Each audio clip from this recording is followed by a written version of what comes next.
6000 சில்லறை வசனங்களை உடைய திருக்குர்ஆனை மட்டும் வச்சு வாழ முடியாது.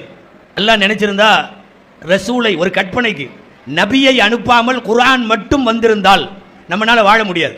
குர்ஆன் வழிகாட்டாதா? வழிகாட்டும். ஆனால் அதை பார்த்து புரிந்து அதன்படி வாழுவதற்கு நமக்கு ஒரு வழிகாட்டி தேவைப்பட்டார். நிறைய பேர் ஹஜ்ஜுக்கு போறதுக்கு முன்னாடி ஹஜ்ஜு செய்வது எப்படின்னு புத்தகம் வாங்கி படிக்க ஆரம்பிப்பாங்க. 4 புக்கும் 4 மாதிரி எழுதியிருக்கும், எல்லாம் ஒரே மாதிரி இருக்காது.